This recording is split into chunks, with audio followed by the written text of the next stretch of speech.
Welcome to the video playlist of succeeding in your new job. You may have already landed a position, and if you have, congratulations. The information in this video is timely. And if you're in the final stages of interviewing and expect an offer soon, congratulations to you as well. And if you're at the beginning or the middle of your search, no worries. Take notes. The information here will be useful to you as well, just a little later. Let's start with an exercise. Close your eyes and think about the last time you started a new job. It might have been recently. It might have been some time ago. Be introspective. Think about the challenges you faced. And think about the organization, the politics, relationships, responsibilities. Were there cliques, power struggles, great camaraderie? Was there lack of cooperation? And what happened that you did not expect? And what about the things that went well? What were the things that you felt were helpful that went well? And what about the things that, in hindsight, you would have done differently? Now is a great time to look backwards, to take note, and make a conscious decision to do things differently. When you started that new job, did expectations match reality? These statistics are illuminating. Even though we will be expected to hit the ground running, research shows a large number of new hires have a hard time meeting expectations in the first year and a half of being hired. This doesn't mean they're not doing a good job, but they may not be viewed as the star they had hoped for. Or from your perspective, maybe there was a disconnect between what was expected and the reality. 2,000 HR leaders from Fortune 500 companies were surveyed, and this is what was learned. 25% of the organization's staff was in flux each year. On average, it takes 6 months to adjust, and 50 to 60% don't meet expectations in the first 18 months. Now, there's a disconnect. Right Management decided to dig deeper into this, did our own research, and found the following. This slide simplifies the 5 most common success criteria for a new employee in order of significance for success. New employees generally focus on delivering results and achieving objectives. But we see that the most significant item on the list, the one most often referenced at 82%, is building healthy relationships with our manager and coworkers. The others deal with understanding and satisfying the boss's expectations at 58%, appreciating the new culture and political environment at 50%, and achieving the 2 or 3 key pivotal objectives at 47%. The last item, managing and understanding emotions, is the challenge which influences all of the above. When people land a job, they often make the mistake of thinking that their job search experience is finished. Research and change management reminds us that typically there are 3 stages of any significant change. So in this case, the ending your previous job phase, the middle or job search transition phase, and the new beginnings phase. And each of these stages comes with its own challenges and rewards. It's this final stage of transition, the adjusting to the new beginnings, that we'll be focusing on today. Our agenda for the rest of the video today includes the following components of successful job performance. Closing your search, tying up loose ends, and closing out your job search so that you can show up fresh. Working with your new boss. As a side note, we'll be using the term boss, manager, supervisor, and leader interchangeably. I'll talk about working in the new culture. You'll know we're near the end when we present a list of attributes of successful employees. Finally, we'll share a 90-day action plan with you. Before we jump into how to be successful, let's consider this list. Complete the negotiations, get the final offer in writing, and sign and return your offer letter. Confirm expectations about when and where you're supposed to go on your first day or what phone number or web meeting you're supposed to attend. And if you're driving, make sure you know where you're going to park. Consider a trial commute to and from your new location. And if you're working from home, think about rearranging your home office, paint the walls, or buy new decorations. Continue to gather information about the organization. Use Google Alerts to search automatically for your company news. Type in the company, and it'll alert you to the news that comes out on that organization. Have there been significant changes since you interviewed? Anything that might impact the immediate priorities of your new role? Remember to send thank you notes or contact people who took the time to talk with you during your search. Let them know that you've landed and offer to assist them or other people in their network. Close out potential leads, but add to your network. In closing out other leads, think about who you know who might be a suitable candidate for those opportunities that you're no longer pursuing. That's good networking in action, especially for the future. Attend outstanding family matters. Take care of all those appointments and obligations you have so that you're not needing to schedule time off right away. Then, spend some time celebrating and resting. Just doing whatever is important to you while you still have time. After all, you're about to be pretty busy. Then, make a note on your calendar to update your LinkedIn in about a month or 2. Once you've closed out your job search, it's time to focus on some strategies and tips for working with your new manager. What do you know about yourself when it comes to your ideal boss? What kind of a management style do you prefer? How will you get clear on your expectations? What does your manager want, need, and prefer? Before we go into this discussion further, let's look at an exercise we have run in the past. I've often used this activity in a group setting to simulate what it's like to work with a new team and a new manager. The exercise is to draw a seaworthy vessel, and the rules are simple. I ask that everyone make at least one mark on the drawing screen, give them 1 minute to chat as a group, deciding how to proceed, and then give them 1 minute to draw without any talking. It's certainly a bit chaotic, depending upon the size of the group. So, what did you think of immediately as I said, seaworthy vessel? Did you think of a sailboat, a rowboat, a submarine, or a kayak? 95% of the time, the group decides to draw a sailboat. I'm not sure why. Maybe it's because it's easy to draw, or most people just know what a sailboat looks like. This is a great sailboat, even if it's a pirate ship. It's got a sail, a wheel with somebody steering, an anchor, and we've even got a sun, some clouds, and some water, and a scary shark. But what if I were your manager and I asked you to draw a seaworthy vessel, and you led your team to create this and proudly brought it back to me? And I took one look at it and said, "What is this?" When I said seaworthy vessel, I expected you to understand that the market conditions are tough, and we needed to proceed with stealth, and it needed to be big enough for all of us, plus room to grow. And what I wanted was a submarine. Have you ever had a manager who expected you to read their mind? Anyone ever led a team and expected them to know exactly what you were thinking? The point of this is about expectations. And as you're getting to know your new boss, new job, new culture, new people, we should ask questions and limit assumptions. This will greatly improve the probability that the product will be considered a success. And it's not as simple as it originally appeared. You'll want to get to know your boss better. Is he or she hands-on, hands-off, detailed, or a big picture thinker? What's their communication preference? Face-to-face, email, phone, relaxed, or do they get to the point quickly? How do you adapt to their style? You will always do better if you communicate with them in the way that they best take in information. How did they determine success? You could simply ask, what are the key few priorities in the next 30 or 60 or 90 days? Who of your colleagues does your boss admire? Who frustrates them? Pay attention. You can learn a lot from your observations. And think about how you can make your boss look good. Provide what you deliver in the manner and time frame that meets the boss's preferences instead of your own. Think, have you made your boss look good? Do you manage your manager's expectations? Have you seen coworkers who seem to do it better than others? A great tip is to begin in the interview.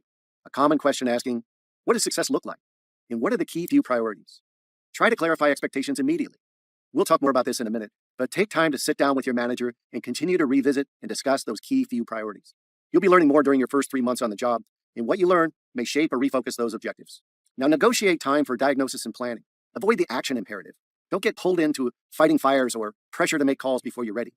Seek time to assess the facts, the culture, and other forces at work. Impress those your manager respects. Remember, your manager's view of you will be shaped by direct interactions, as well as what your manager hears from others that they trust in the company.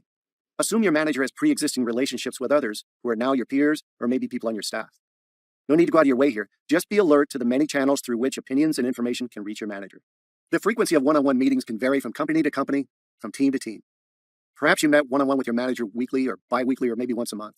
Perhaps your new manager has a different schedule than you're accustomed to. Frequency is just one factor. The agenda and the content of your meetings is the essential thing to focus on in your new role. So stay in touch. You are 100% responsible. Don't stay away, regardless if it's uncomfortable to meet with your boss. Regularly take the initiative to get on your boss's calendar. Be sure your boss knows the issues you face and that you're aware of the expectations, which will evolve. No surprises.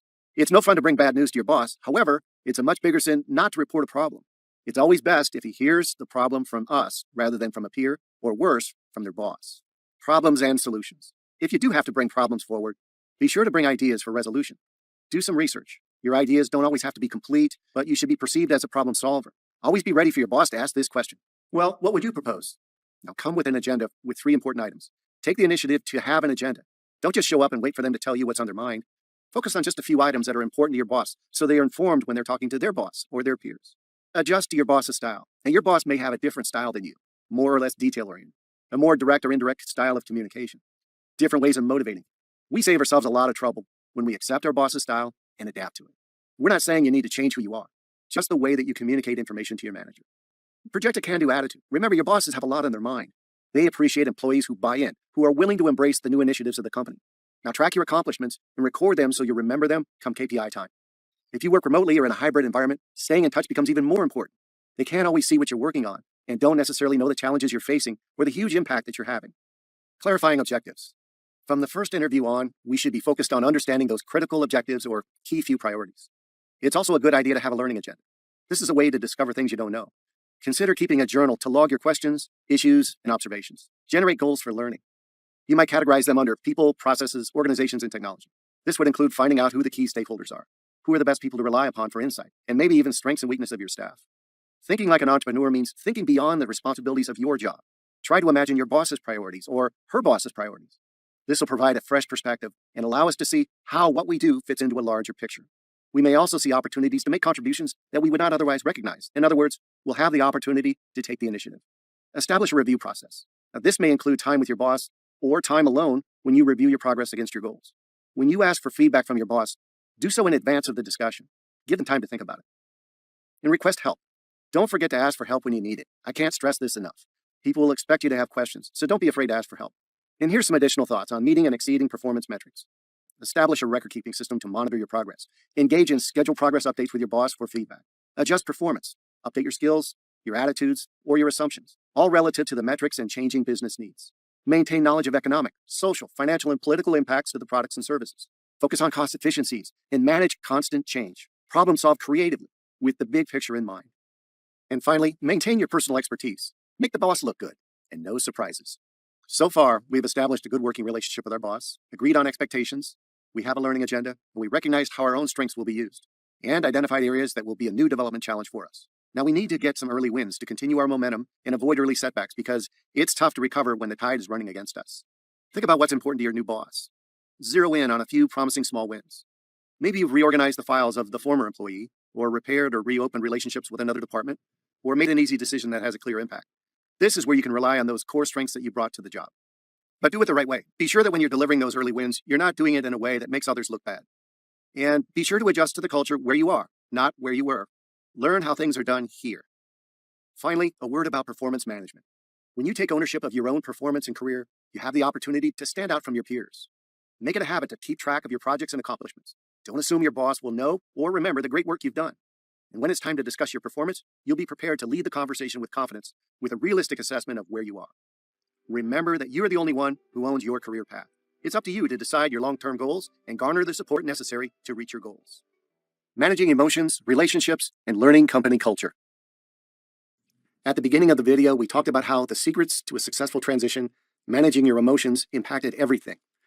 Be alert to your personal signs of stress and take action to reduce and manage the stress in a way that works for you. Maybe you carry your tension in your shoulders, or you get a stiff neck or a headache. Your body signals you that you may be overloaded. Do you leap before you look?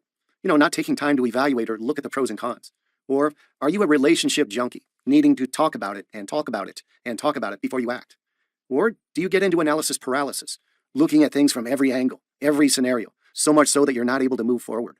Or are you prone to shut the door and dive into detail, into the minutiae, unwilling or unable to see the bigger picture or the need to change? If these resonate with you, how might you self-correct if you're drifting towards your stress behavior? If your reaction under stress is leaping before you look, the way to self-correct is to take time to reflect. If you're a relationship junkie, the way to self-correct is to focus on essential tasks. If you're prone to analysis paralysis, the way to self-correct is to seek closure, to act, and to execute. If you're likely to shut the door and dive into detail, the way to self-correct is to understand that there's a need to change. It's important to know yourself, because what got you here may not get you there. So let go of the prior job assumptions, embrace new challenges, and understand what the job really is. Regarding your skills and strengths, remember that you're not likely to have the same job scope that you had in your prior role. While your skills and strengths may be necessary, they may not be sufficient. So what got you here may not get you there. Job requirements. We have to let go of the prior role. Remember that the burning issues and priorities of your former employer simply may not apply in the new job. You may be expected to perform duties in this job that in your old job were done by another group.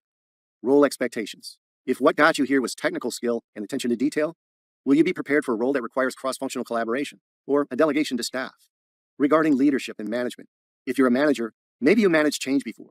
If you're being asked to marshal change, how will this challenge differ from the situation you had before? Take an inventory of your management style. You may have been so much like others in your prior company that you lost awareness. And you also need to adjust to the culture.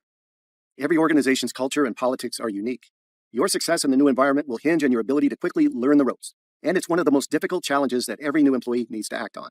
So what comes to mind for you when you hear the word culture? What does it mean in the context of a company? How did you talk to each other? How did you get things done? Have you thought about a company culture that's attractive to you?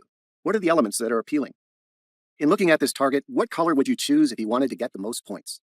Some people might choose the red circle. It's close to the center, but there's more room to hit the target. Others might opt for any of the other colors like dark blue on the outside because the odds increase as there's more area to hit. Many people will choose the center, the bullseye, because in darts or archery, that's the highest point value. We're conditioned. But if this were a dartboard, the center circle would be red, not orange, right? Well, the same might be true of your new organization. The culture might be radically different, and it's important to pay attention and not make assumptions. Perhaps it's a collaborative culture where previously you've been in a get-it-done culture. You don't necessarily know the rules. You need to get that sense of the culture and start learning it. It might take time to unlearn your old culture, especially if it's where you grew up or spent many years, because innately we believe that's how you get things done. So challenge your assumptions and pay attention to the new culture. Your objective here is to come to an understanding as quickly as you can of how things are done, how they keep score, and how you can avoid the hidden landmines. It'll require a high level of awareness. Building healthy relationships. A big part of learning about and assimilating into a company's culture is about building healthy relationships. Who is responsible for building healthy relationships? This is a rhetorical question since no one's going to care as much about your success as you. Many organizations don't do a particularly good job of onboarding, so that leaves the building of trust and establishment of personal relationships up to you. Think about what has worked to help you establish relationships in the past. You may want to get to know the stakeholders, colleagues, customers, and vendors, and develop a plan of action for the critical ones. Ask lots of informed questions and listen. Keep a record and perhaps a journal of who you've met and what you were able to learn about them and their role. Avoid giving opinions, filling silence, and jumping in early with partially formed opinions. This could be a landmine. It's hard to give good advice until we really understand the issues. You might initially want to be asked and even say, in similar situations I've had success with, which is very different from saying, back at ABC Company, we used to do it this way. In the case of the first statement, you can be forgiven for missing an important element of the problem that's specific to the new context. But with the second statement, all people hear is you're a know-it-all. Show confidence and humility. Show that you're willing to listen and learn. Appropriate self-depreciating humor can be very appealing, but you also have to demonstrate that you know your own worth. So you have to strike a balance. Smile, make eye contact. And if you're working remotely or in a hybrid environment, it's even more important. Set up coffee dates or virtual lunches using Zoom. Be flexible. Project optimism. Flexibility and realistic optimism are perhaps the two most valuable characteristics in a new staff member. Culture and politics. Organization. Your objective is to come to an understanding as quickly as you can of how things are done and how you can avoid the hidden landmines. It'll require a high level of awareness. So what's important? What are the key goals and objectives of the organization? Assess relationships. What teams work well together and which ones don't? Maintain that learning agenda journal. Revise and revise and revisit and revise.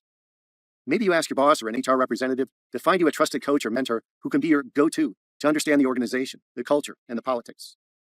Be visible inside and outside the organization and be conscious of perceptions and how you're perceived. Remember, if you don't manage your brand and your reputation, somebody else will do it for you. A few more things. Learn about the invisible org chart or the influence chart. Were there any internal candidates for your job? Did the former incumbent work well with your peers and the organization? Who among your peers is likely to have the greatest impact on your early success? You might think of this as your tip sheet, but do any of these strike you as particularly relevant or challenging? If so, devote effort to it. Culture and politics. People.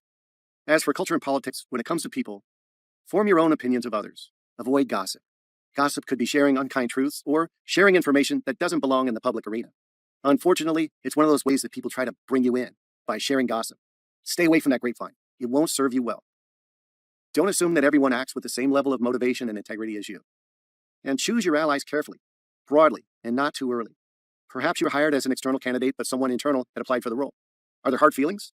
Recognize your allies and those who may not be. Remember, as the new kid, you're living under a microscope. So go slow to go fast. The more you learn and take in, the more quickly you'll be able to onboard and perform effectively. Be sensitive to all generations in the workplace. Not all generation researchers agree on the exact start-stop dates of the different generational age groups, but they do agree that each generation is shaped by significant world events and has a unique value set.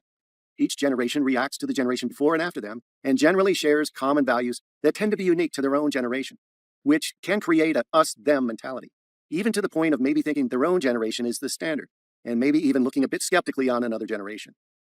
Think about how you view and react to your parents' generation. Or, if you have children, think about how you view and react to their generation. We encourage you to try to replace your skeptical approach and mindset with a more open approach. We are at a unique time in history, with more generations in the workforce than ever before. You might be on a team with people with a 50-year age difference. You could be reporting to someone 25 years your junior or 30 years your senior. And we have much to learn if we can move to a more open mindset. These are some of the generalizations about different generations. Do they seem accurate? And why are we bringing this up? Can you think of a situation in your next job where being aware of generational age advantages, bias, strengths, and stereotypes of each group could affect the way that you handle something at work? For example, might this help you to better relate to that manager who's 25 years younger than you or 30 years older than you are? And what if you're working on a team with people where communication always seems to be the barrier? Might you be able to help negotiate a best path forward? As we think about each generation's unique set of values, life position, goals, and motivators, it helps us to avoid making broad assumptions about individuals that are outdated or overgeneralizations that do not apply to them. Let's replace criticism with curiosity. What are some of the benefits you see in understanding generational and cultural differences? Concentration in this area will result in more creative teamwork, engagement, coordination, efficiency, better goals and alignment, acceptance to change, and increased productivity. Communication can be targeted to what's important to each group, and there are clear advantages. Since motivation theory says that people do things for their reasons and not ours, we would have a better handle on priorities, values, and goals when working with different age groups. And this would also apply to different cultures as well. So be prepared to engage in additional research if you're not familiar with the common courtesies, conventions, business, and social protocols of other cultural backgrounds within your team or global network. Of course, we still need to check out our assumptions and verify observations of both generations and cultures with effective listening and communication. This helps us to avoid those unintentional insults or social errors that alienate or offend coworkers, vendors, customers, as well as bosses. As we said earlier, we must come to fully understand our boss's expectations. We do this with clear and open communication with our boss. Listen closely to what they say and what they mean, and notice what they don't say as well. When we don't understand, we should ask questions. Building great working relationships with our boss and our boss's peers and coworkers brings reliability and trust. We can do this by being helpful to our coworkers. No task should be below us. Accountability means we take responsibility to get the job done. We take ownership. There are always going to be obstacles, so we take responsibility to understand the obstacles in the organization. If we need help, we should ask for it, but after we've attempted to navigate the obstacles ourselves. If an obstacle has been identified and communicated to the boss, remember, we're still accountable. We still own the challenge until they say we don't. We need to find ways to work around or gain support that we need to deliver on the job. Remember, our bosses are busy people. They appreciate and value employees who are self-starters, who can see what needs to be done and take the initiative to get the job done. Mistakes made because we are hustling are more easily forgiven. If there's a problem, avoid going to the boss and saying, "Here's a problem." Instead, take time first to research and present the alternatives to your manager. Creativity. Companies are always looking for faster, better, cheaper ways of delivering. Your boss does not necessarily know the next new and exciting way to do something. New ideas are always valued. Finally, we've all met smart and ambitious people, and we've all met people who just can't seem to sell their ideas. We also have observed people who just have a knack for influencing others. Diplomacy is the art of dealing with people in a sensitive and effective way. Bosses appreciate new ideas, but they don't appreciate the employee who just thinks they know it all and everyone else just doesn't get it. Building a 30, 60, and 90-day plan. Here are just a few ideas. Some of these things you'll do within the first 90 days. Others, like continued on-the-job performance action items and personal development, need to be planned for and consistently updated over time. In your first 30 days, understand the organizational culture, feel, and atmosphere. Build relationships and establish a value proposition. Establish a 30-day to-do list and follow up and confirm it. Within 60 days, establish some early wins that are important to your boss and done the right way. Nurture your network and identify a mentor or guide and review your progress. For 90 days, stay in touch with your strategic objectives and take note of the organizational culture. Celebrate your early wins and praise those who helped you. Then initiate a formal review and gather feedback on your progress. A few key points. There are significant action items we can take within each of the 30, 60, and 90-day periods. What are some of the actions you plan to take? Jot them down and act on them. Document your success and share it with your boss so they know what you're doing. After all, they want to acknowledge you and reward you, so give them some data to support it. Digging deeper into your first 30 days. Write out a 30, 60, and 90-day plan. Continue to learn the business. Schedule meetings with your team members to learn the written and unwritten rules. Continue to meet with your manager to discover the criteria that will be used to evaluate your performance. In other words, continue to understand what success looks like. Get to know your boss and get the hang of his style. Notice their preferred methods of communication. Seek a mentor. Ask lots of informed questions. Develop a formal and an informal network to get things done. And perform beyond expectations. In your first 60 days, continue to request and gather feedback. Invest in some early wins. And continue to build relationships with your colleagues. Visit other departments. Evaluate customer feedback if applicable. And perform all of your responsibilities, not just those in your comfort zone. Continue to adapt to your new role. For your first 90 days, continue to gather and act on feedback. Establish short-term and long-term goals. Solidify coalitions you've been building, and use milestones to gauge the progress you've been making. Adapt a lifelong learner mindset. Solicit feedback on new procedures, and keep a record of your accomplishments. Make it a habit to log them every month. Not only will it help you keep your resume up to date, you'll be better prepared for your performance reviews. And manage your career. Track your accomplishments, maintain and continue to grow your network. Look for stretch assignments and set goals. Stay abreast of job trends and technology in your field, and don't assume that your next job is your last job. For further reading, take a look at the New Leaders 100-Day Action Plan by George Brett, Jamie Check, and Jorge Pedraza. and Critical Success Strategies for New Leaders at All Levels, The First 90 Days by Michael Watkins. Wishing you much success and happy landing. Please share the news of your success with us. The only thing we love more than working with you is to hear your success landing a new job. Thank you.